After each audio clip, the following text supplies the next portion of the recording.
What's up, guys? It's Scotty Rocket right back at you, and today we're going to be talking about the S13 SR build.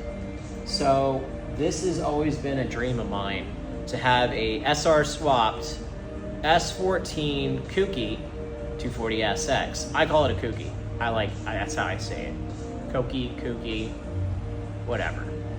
I always wanted an SR, and this was the stipulations, right? It was air conditioning, heat, and I wanted everything to function just like OE. So basically like OE plus. The story of this engine is this was a fully running swap. This was like, I'm talking from from intercooler to like drive shaft. This was a full swap I purchased from a gentleman. The guy, unfortunately, was not a really good person, and he put a speaker magnet in the oil pan, like on the windage tray, and glued the pan back on. And I gotta be honest, I really am losing faith in humanity, because at the time period I bought this thing, I was dealing with my mom dying from brain cancer. And it was the only SR for sale in the area, and I really screwed up. I should have looked at it better. I mean, it ran fine. It didn't have a knock or anything. And basically, I get it home, I put it in the 240. I drive it literally maybe 2 times, literally. And I was hearing this rattle noise under boost, like this like slight little rattle noise. And I couldn't put my finger on what it was. It sounded like a timing chain. And I mean, I've been doing this a long time. I've never heard an engine make the noise this thing was making. Long story short, I have a bad feeling about it. I decide to pull the oil pan. I pull the subframe so I can get the upper off. And right when I pulled the lower oil pan, I found a speaker magnet. Yeah, speaker magnet stuck right on the windage tray. Awesome. I knew right when I saw that magnet, I was cooked. I knew right when I saw it. I knew whatever I was about to find was about to be really, really bad. I pull rod 1, I pull the cap off, and the first thing I see is the bearing shell essentially broken in half. And this is number 1 piston and rod, and this is what I found. See that? It got so hot. This got so hot.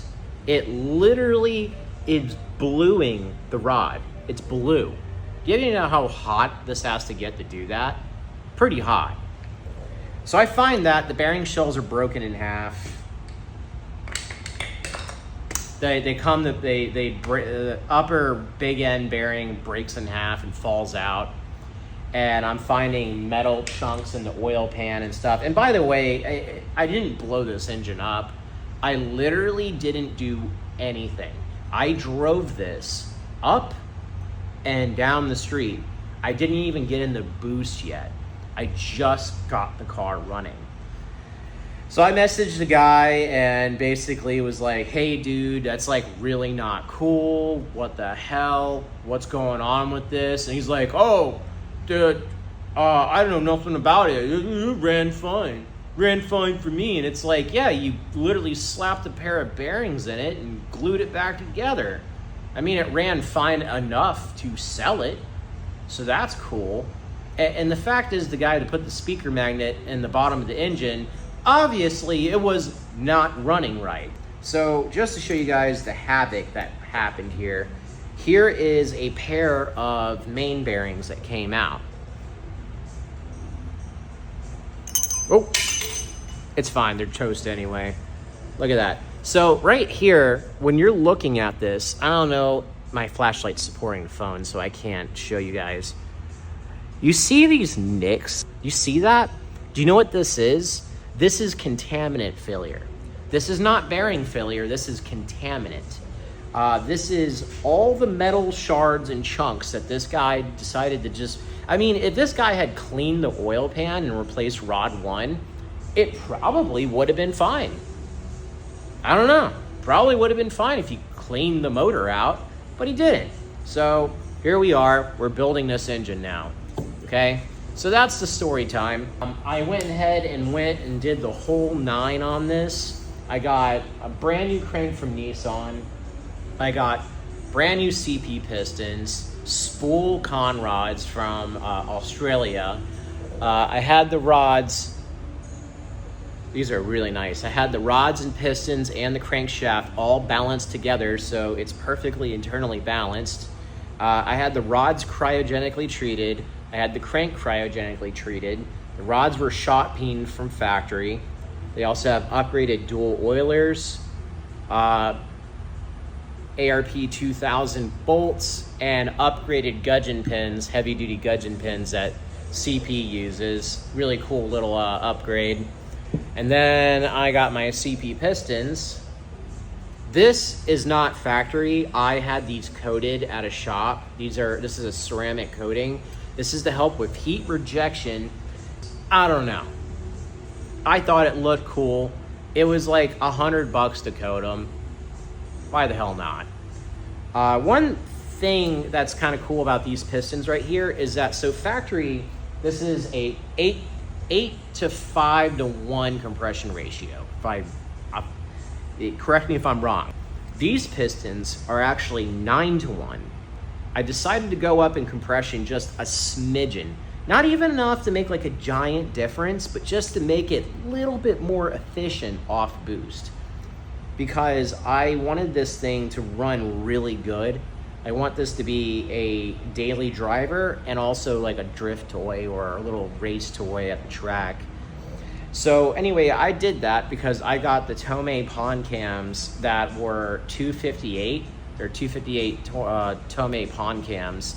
And what that does is it takes your power band, and instead of it moves it from the low end, and you have more power in your mid and high end now.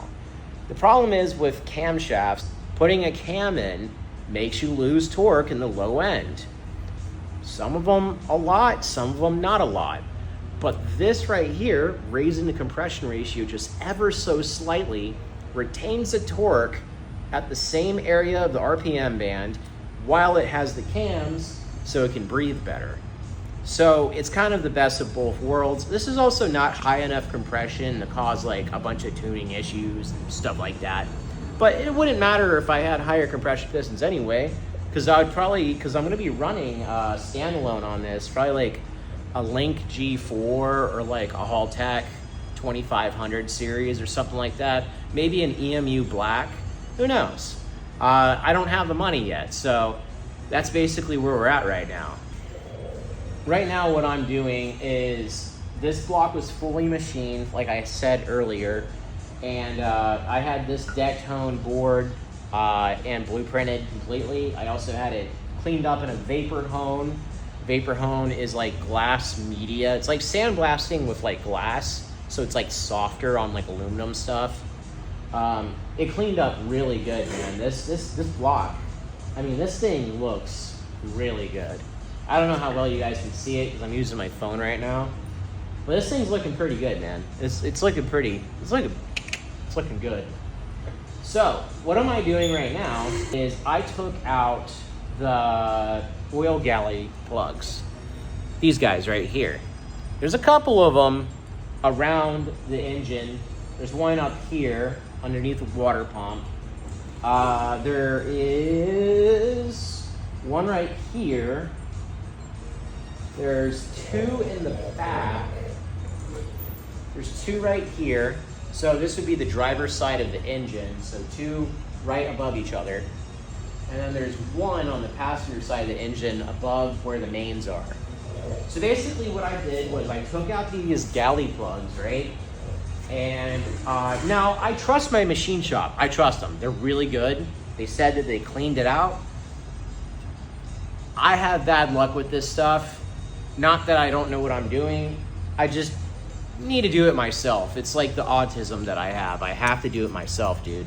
I have to. So I got a set of pipe brushes from Harbor Freight. This was like $5 for these bad boys. I didn't use the steel one too much. I used these to clean the sealer out of the threads and stuff, and then I'd blow it out with compressed air. But I mainly was using this nylon one. And basically what I was doing was I was taking this and running it through. If you see here, if I bend this back, you see how far this goes into the engine. This is cleaning out one of the main oil galleys that feeds the main bearings. It feeds the main bearings and it feeds the oil squirters too. So that's a pretty big one right there. And also that same galley goes to, sorry, I'm really new at this YouTube stuff. I'm figuring it out. All right, just bear with me here. All right, it's filming with my camera in my garage, man. You know, come on. This hole right here is connected to the oil galley that I was just poking at. And let's go turn her around. These two oil galley plugs right here, where it is, they are connected to right here. I believe this is, one of these is turbo drain back, and I'm not sure on what the other pieces are. Maybe they're lubrication. I'm not really too sure on that. Again, I'm new to the SR. I'm learning as I'm going. So anyway, I already cleaned out all the oil galleys. I already did all that stuff. Right now, I got a Pittsburgh tap and die set, and I'm gonna clean out the threads with Brake Clean and some WD-40, and I'm gonna clean out the threads for the head studs and the mains. I'm also gonna clean out all the little, you know, M6, M8, M10, you know, bolt holes and stuff like that. I'm gonna clean this up so I don't have any surprises when I'm putting it together, because I really don't want any more surprises with this thing. I don't, man. This is expensive. I don't have the money. I'm poor. Don't buy one of these. Don't buy an SR. If you're poor, don't buy an SR. Don't do it. Don't do it. Don't buy a 240 too. Don't do that. Including if it's your only car, okay? Don't do that. They're not reliable. Well, they were reliable, but they're like qualified to be like an antique in Florida now. Like, come on now. God damn. Anyway, so right here, I got everything all cleaned out. I blew out everything, ran the brush through everything. I put my flashlight in there. I'm not seeing any metal shards or dust or dirt. I always like the O'Reilly's brake clean. This seems like really, really strong brake clean, and it's really cheap. And what I'm gonna do is I'm gonna clean up the main bearing surfaces, because I'm gonna put the main bearing shells in. Just look at that already. Just clean these guys up, wipe them out. This thing blows up, I'm gonna be so mad. I'm gonna be so mad.